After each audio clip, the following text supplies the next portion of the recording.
Welcome to The Witch in the Woods, and today we're going to talk about Samhain and some rituals and things to do on Samhain. You can call this time Samhain, or you can call this time Halloween. Samhain, of course, is an Irish word. It's not something that we use conventionally in our language and in our culture, so calling it Halloween is probably more accurate, although many people feel this is too Christian a concept. It's the time when the veils between the worlds are at their thinnest and the dead can walk among us. And so for this reason it's traditional to leave the dead some offering, some food. All over the world, feasts are held for the ancestors around about this time of year. And in the olden days, when we didn't have the calendars that we have now, realistically this feast would probably be held sometime on the full moon at the end of October or the beginning of November. Now the next full moon is on Thursday next week, and so I am recording this video on Friday now. It might take a little while to get out. So that we've got a little time to look ahead and plan for celebrating whenever you wish. You can celebrate on the full moon, or you can celebrate with other people on the 31st of October.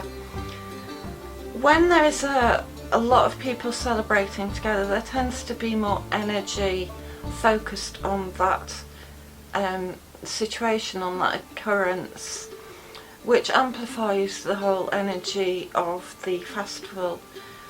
Here in Britain we don't really celebrate Halloween that much. In fact, we tend to celebrate bonfire night a little more, and it's got many of similar traditions, such as lighting fires. We enjoy fireworks this time. It's the largest celebration here in many ways.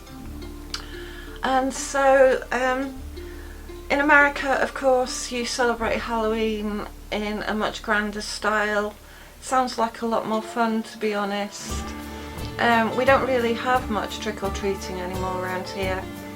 I think the will to celebrate is there more than the actual physical act of going out and knocking on doors and doing trick-and-treating. So yeah, it can be a little bit of an anticlimax, Halloween in Britain, I've got to admit. And I always eat the sweets myself, although you can pick up some nice little witchy hauls in the shops at this time. So I bought myself a skull.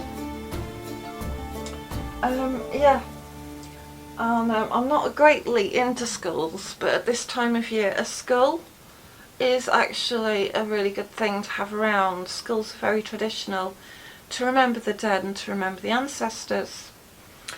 So what am I going to do this Halloween? Well, I'll probably celebrate on the 31st as well as on the full moon.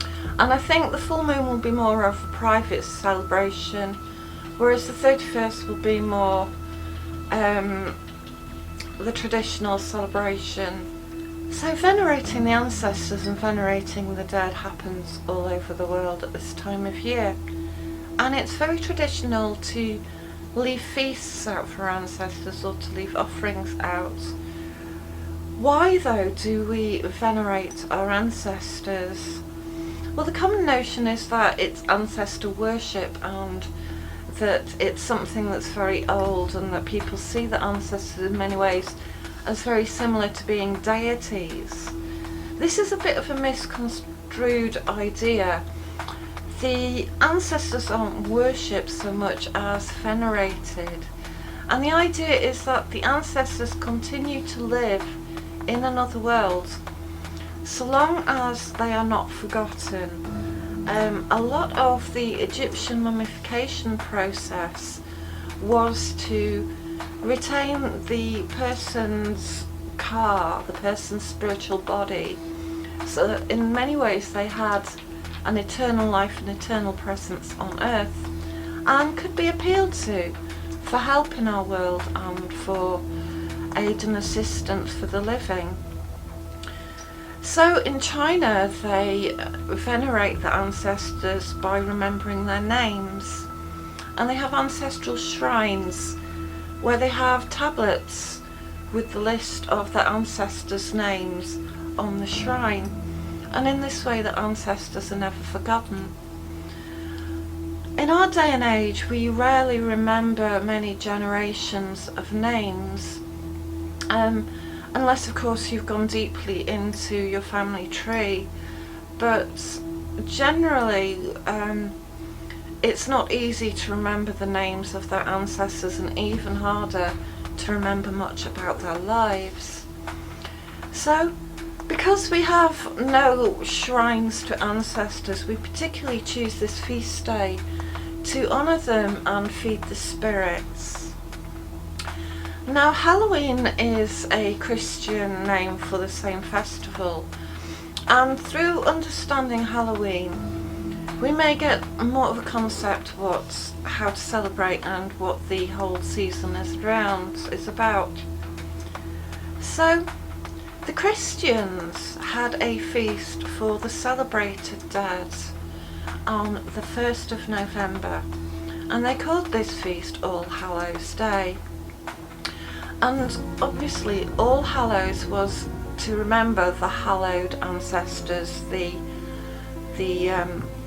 wise and good and hopefully now in heaven ancestors. But the idea was that the day before Hallows Day, Hallows Eve, the ancestors who had perhaps not been so good in life, who perhaps were not the ones to seek wisdom from, were in Christian terms the ones who may have gone to hell, the ones who may have been not at rest in their death. This is the time when they walk abroad, and these spirits could actually be quite scary, and so the whole idea was to scare these spirits away from your door. So things like jack-o'-lanterns were there to scare away evil spirits from the house on All Hallows Eve. Now, the skull is an ancient symbol for the ancestors, and the ancient Celts indulged in skull worship and ancestor worship. In fact, in many burial chambers, what they did was they kept the skulls of the ancestors, and sometimes they went in there and retrieved the skulls.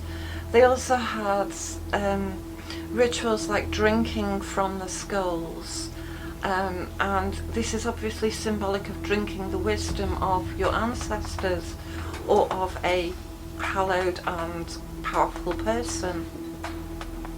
Excuse me while I sip my coffee and chocolate.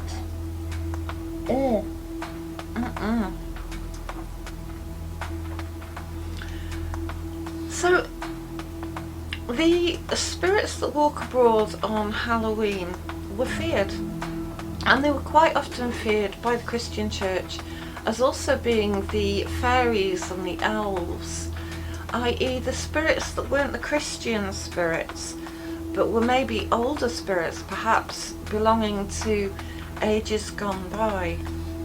Now, strangely enough, in places like the Isle of Man and Ireland and Wales, to some extent the fairies were actually considered ancestors. We can see this in Norse religion, where the elves are considered to be ancestral spirits as well. And it was these spirits that the Christian Church were slightly afraid of. The jack-o'-lantern could be seen in two ways. It could scare the spirits that were wandering abroad away from your home. Or another theory is that it was a light to guide your welcome spirits to your home, back into your family. Food was traditionally offered, and this could be left outside your house, or you could feed them inside your home. And of course the apple in Celtic countries was a very traditional food to offer to the dead, and the apple itself gained entrance into the other world. So at this time of year, traditional foods would be something made from apples. Particularly we toffee apples at bonfire, on bonfire night. We do apple bobbing. There are a lot of spells of magic concerned with apples, and these are spells that are also concerned with love and finding your future partner. So in many ways perpetuating that long line of ancestors. So one of these spells was to peel an apple in one piece, so that you have a long string of the apple peel, and then to throw this behind you at midnight on Halloween, and the letter that it formed when you turned around would be the letter of your true love's name. Another custom was to eat an apple at midnight while staring into a mirror.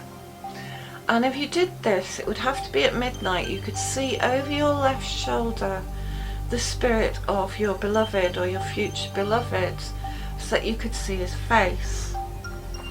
So these were traditional love and death connections through the apple, and the apple signifies love and death.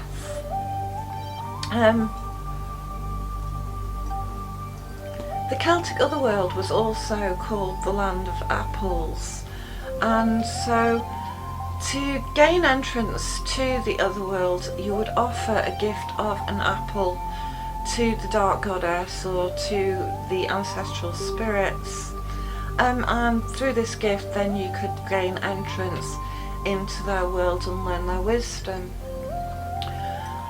I've forgotten what I'm going to say. Oh, you're cute. Come here, black cat. Come and look. Come here.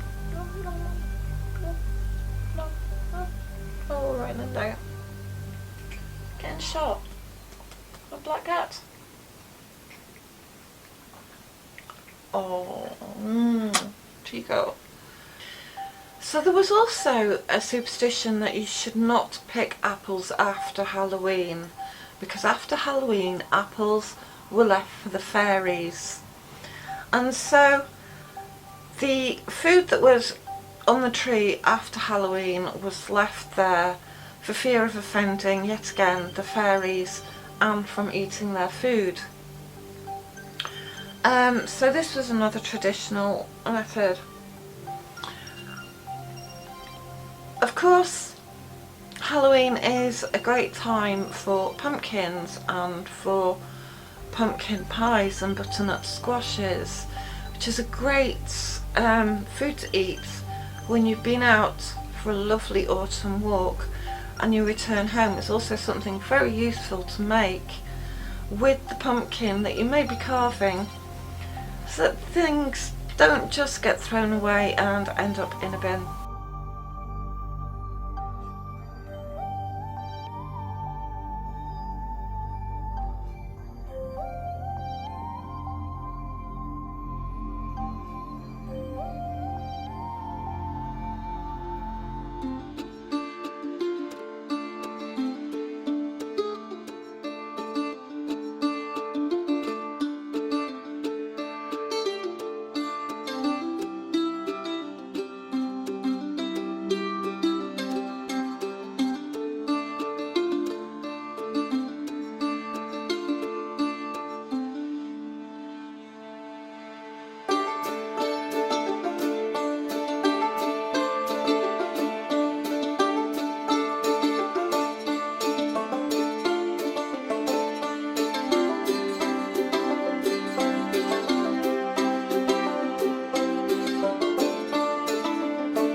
So for this Samhain, I thought what I would do in preparation is make some black witch's salt.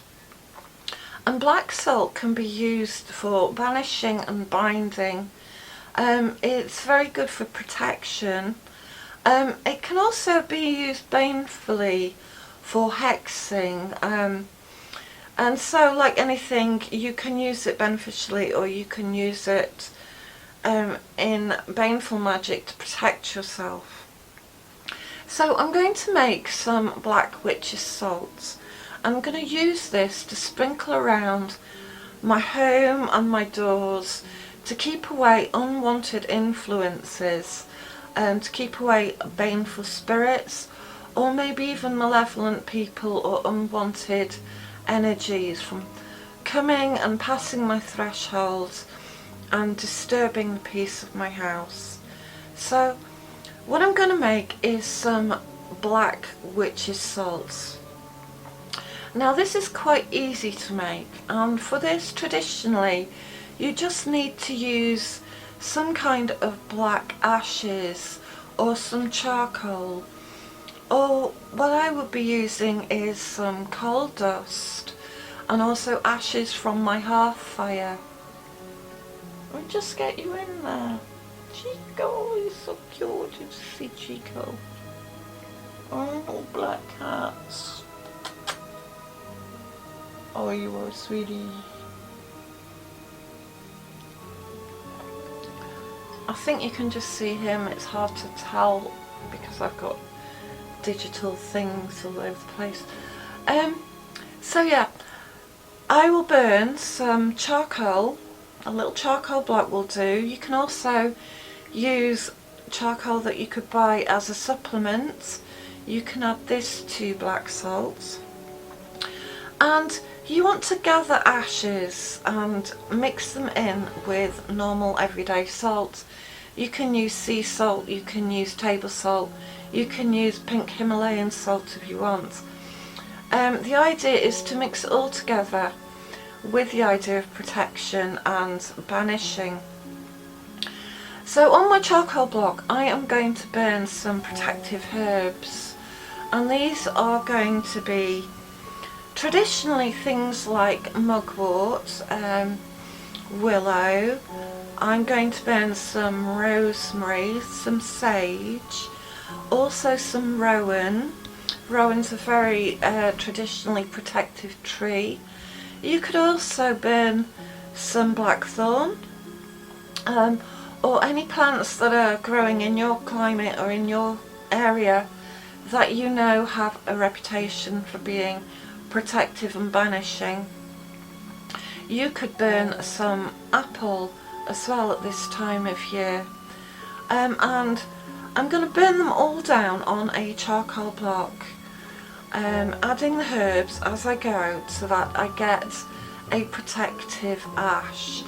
As I say, I'm also going to use the ash from my hearth fire and the coal dust from my hearth fire, although you can also use little pieces of charcoal or activated charcoal that you can buy in little capsules. Then you want to mix this all together. Well, I'm going to take the ashes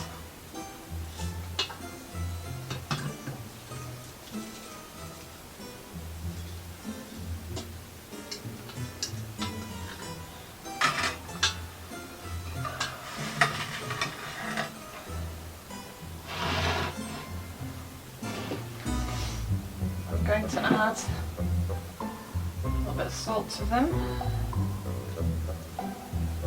I've got a cat sitting on my skirt. Oh. Jane, you're sitting on my skirt. Come here, Gypsy. Oh. No, come be good. Oh, oh, come sit on my knee.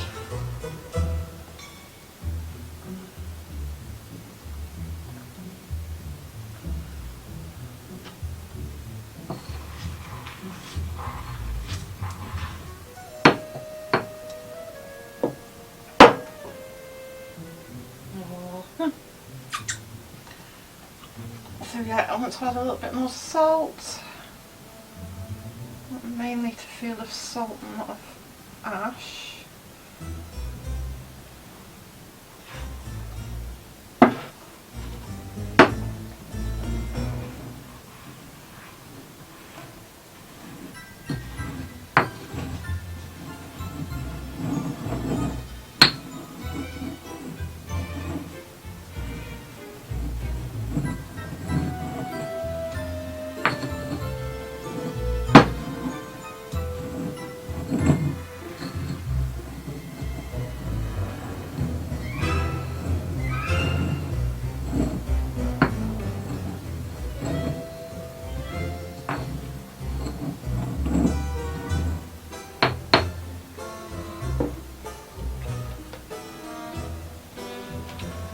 Now I've got a grey colour powder. I'm going to add charcoal dust. Well, you can add charcoal. This is coal dust. That's a lump of coal. That one might take some grinding. Put that on the side for a bit. Put that in. And while I'm grinding this, obviously I'm thinking of protection. Protect me and mine from those who would harm. Protect us all by the power of this charm. Protect me and mine from those that would harm. Protect us all by the power of this charm. Protect me and mine from those that would harm. Protect us all by the power of this charm.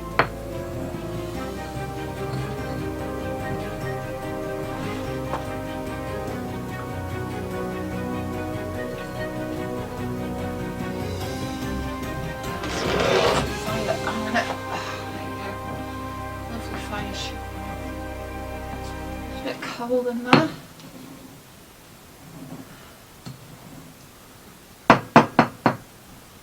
This is getting quite full. So the colour is now dark grey. That's about right. Just going to add a little bit more salt because I like the power of 3.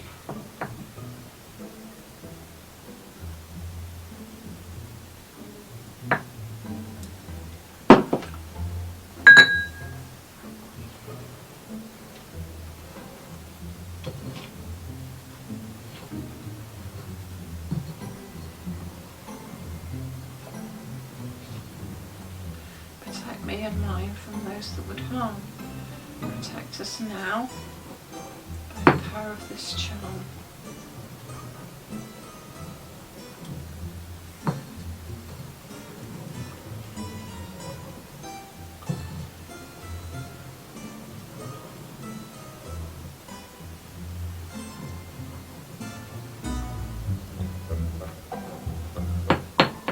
Obviously I'm lucky that I have a fire and I can get quite a lot of ashes from.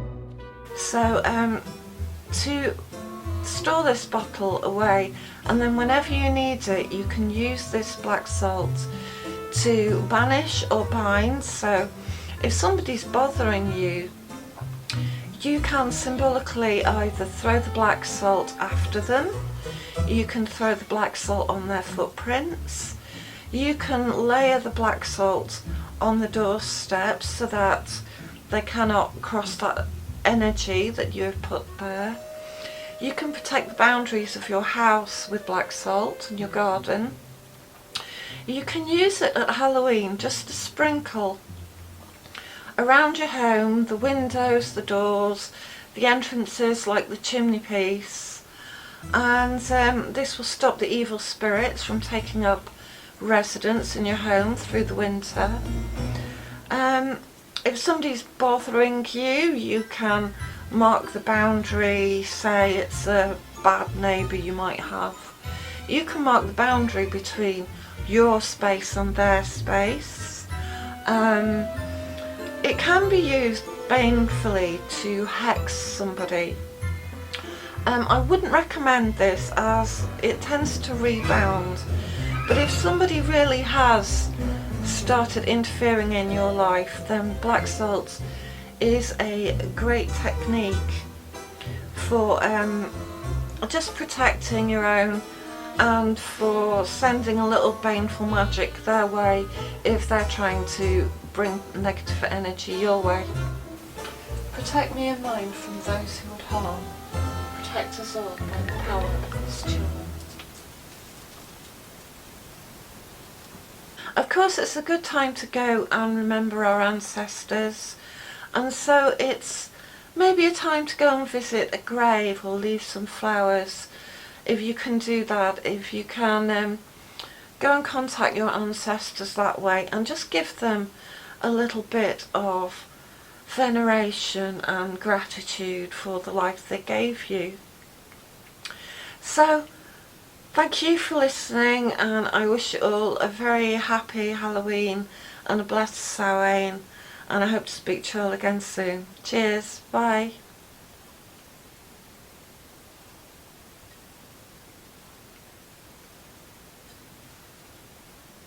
Uh-oh.